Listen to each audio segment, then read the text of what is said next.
L'année 2025 restera gravée dans l'histoire, comme celle où l'industrie automobile européenne a vécu son moment de vérité face à la déferlante chinoise. Parlons chiffres concrets, parlons de ce qui s'est réellement passé sur nos routes, dans nos concessions, dans nos usines. Le marché européen des véhicules électriques a progressé de 25% cette année, avec plus de 2 millions d'unités vendues, portant la part des électriques à près de 17% du marché total. Des statistiques qui pourraient sembler encourageantes si elles ne cachaient pas une réalité bien plus sombre pour nos constructeurs traditionnels. Tesla, le géant américain qui dominait nos marchés il y a encore 2 ans, vient de vivre une année catastrophique. Leurs ventes se sont littéralement effondrées avec une chute de 66% en France en décembre, de 71% en Suède le même mois et de 44% en Espagne. Sur l'année complète, la France affiche une baisse de 37%, la Suède de 70%, et même l'Allemagne, pourtant siège de leur gigantesque usine, enregistre un recul de 57%.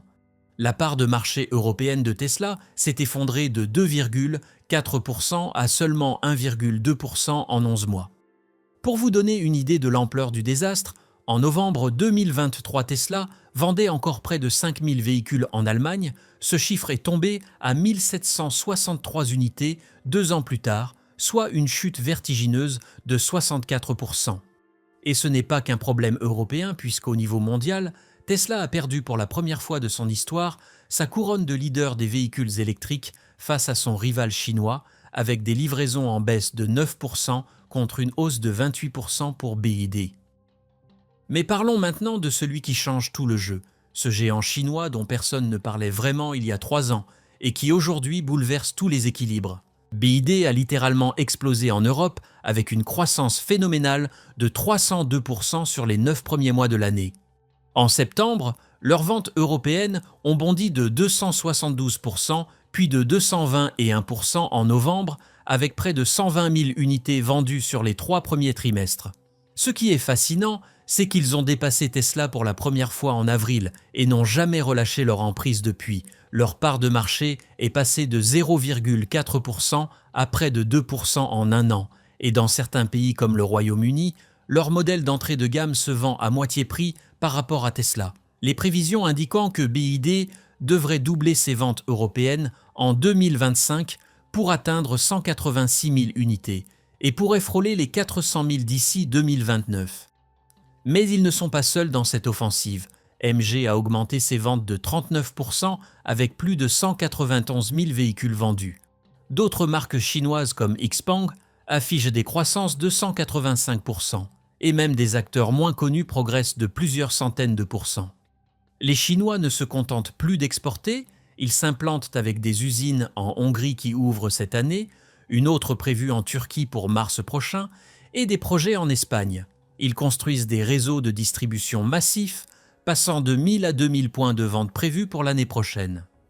Et nos constructeurs européens dans tout ça? La situation est préoccupante.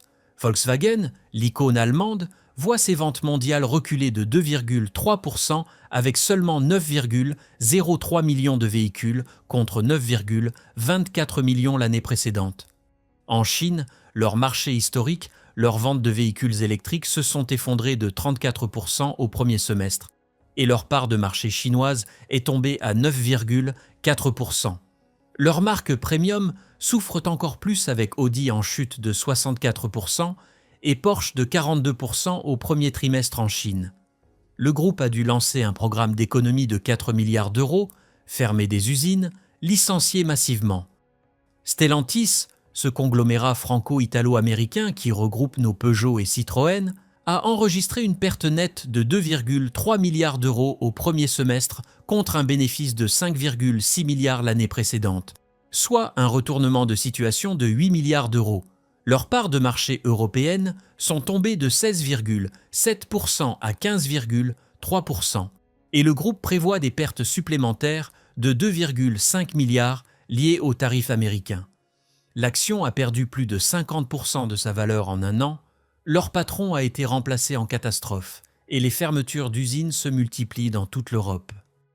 Le paradoxe chinois mérite qu'on s'y attarde, car il explique beaucoup de choses.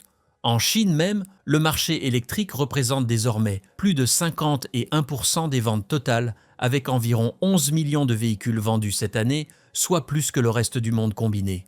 Le pays contrôle 70% de la production mondiale de véhicules électriques et possède les technologies de batterie les plus avancées.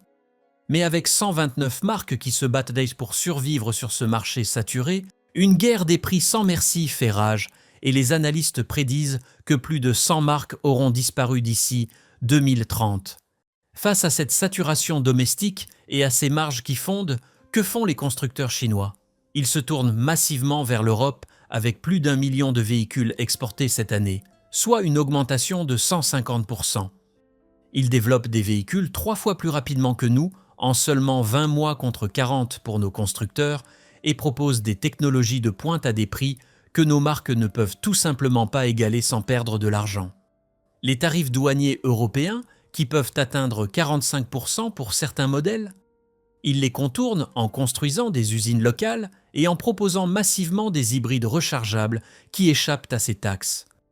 Les prévisions ne sont guère rassurantes avec une rentabilité des constructeurs européens qui devrait encore baisser en 2026 selon les agences de notation, et une production qui pourrait reculer de 2% supplémentaires.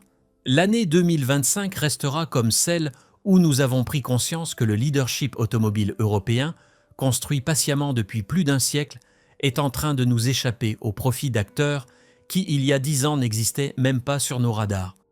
Le marché électrique européen croît rapidement, c'est indéniable.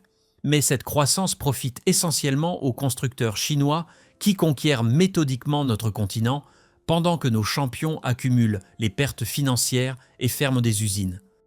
Voilà la réalité brutale de cette année électrique 2025, une année charnière où l'avenir de notre industrie automobile s'est joué et où nous avons probablement perdu la première manche.